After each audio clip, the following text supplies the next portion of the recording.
Salut tout le monde, moi c'est Slypoxnip, ou Sly pour faire plus court. Je fais partie de la bande de Joël Luron qui administre la chaîne Nébulaire. Je vous présente donc une vidéo où je m'essaierai à la série Tome 1, commencée par Baron Kumori sur cette même chaîne.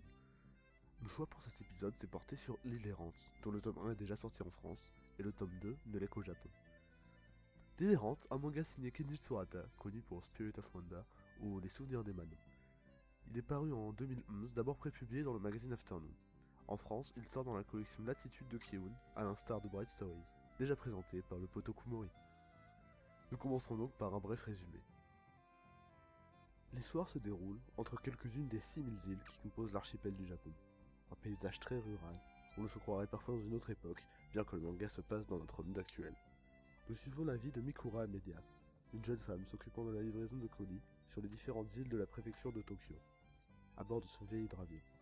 Au cours d'une journée banale, où elle s'amusait manifestement avec Flipper le Bouffon, elle apprend la mort de son grand-père, avec qui elle était visiblement très proche, plus qu'avec ses parents. Elle décide de rester dans sa maison insulaire, plutôt que de rentrer en ville, avec son père et sa mère. Mikura découvre dans la vieille maison un paquet de dossiers de son grand-père qui lui était apparemment destiné, contenant des photos mais surtout des recherches sur une île appelée Electricitate, et un paquet censé être livré sur cette fameuse île. Seul petit problème, l'île n'existe sur aucune carte.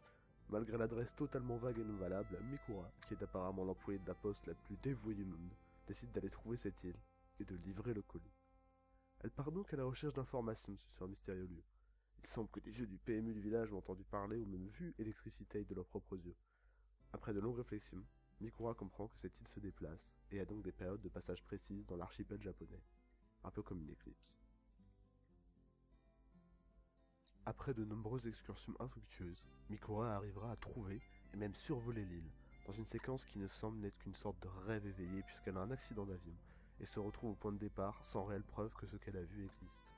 Elle compte donc sa découverte aux anciens amis de son grand-père, qui lui disent que tout ça finalement, ce n'était que du pipeau, et qui lui racontaient avoir vu l'île errante, pour rire ou par amitié pour son grand-père, qui parlait tout le temps de cette légende. Déçue, mais néanmoins déterminée, à la fin du tome, notre jeune héroïne décide de repartir à l'aventure, et de trouver Electricitate pour de bon. Ce manga reste pour moi une très agréable découverte. Il se place évidemment comme une œuvre assez niche, pas destinée pour le grand public. Malgré tout, l'œuvre se lit très facilement et dégage un parfum d'aventure et de chasse au trésor pas déplaisant, ma foi. Premières impressions sur ce tome 1 ? Eh bien, il ne se passe pas grand chose au final. Seulement, il ne faut pas oublier que ce manga a un but aussi contemplatif. L'action sera pour ainsi dire moins condensée que dans d'autres œuvres. Il n'y a donc pas de ressentiment de vide par rapport à cette lente progression de l'intrigue. Les points forts vont donc se concentrer autour de l'ambiance et du dessin. Alors attention, je trouve pour ma part l'histoire tout à fait intéressante, mais on va dire que l'emphase est également beaucoup mise sur le dessin et les paysages. Ce n'est pas si courant que ça, mine de rien. Alors je vais vous dire, moi l'ambiance comme ça des petites îles japonaises, j'aime vraiment beaucoup, je trouve que ça apaise, on se sent vraiment tranquille, et c'est un point fort pour moi. Ça me fait penser d'ailleurs à Manabe Shima, un carnet de voyage, fait par un Français, lance son voyage dans l'archipel. C'est rempli de dessins et de passages BD amusants, je recommande 1000%. Allez l'acheter, allez le lire, c'est génial. Et donc je disais que l'ambiance des îles du Pacifique, elle est vachement bien retranscrite à travers le crime de Kenji Tsurata. Et même moi, qui est d'habitude un lecteur assez rapide, je pourrais prendre du temps à contempler chaque détail du paysage ou des petites rues étroites des villages, les détails du dessin, et on pourrait presque entendre le clapotis des vagues ou même le silence des ruelles.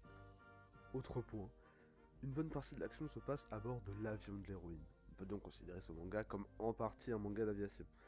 Et on apprécie les plans quasi cinématographiques comme Mikura pilote, sans que l'auteur s'applique à dessiner le vieux couple de l'héroïne. Et même si on n'est pas fan d'avion, de beaux plans comme ça me dit pas non. Je sais pas vous, mais en plus les plages et les vieux avions, ça me fait beaucoup penser à Porco Rosso. Ensuite, l'action lente est aussi due à l'aspect tranche de vie du récit. Comme Mikura effectue des recherches sur l'île, ça lui prend en réalité des semaines et on assiste alors à énormément de passages silencieux. On la voit vivre sa vie, traîner dans sa maison, faire des plans ou flâner sur la plage.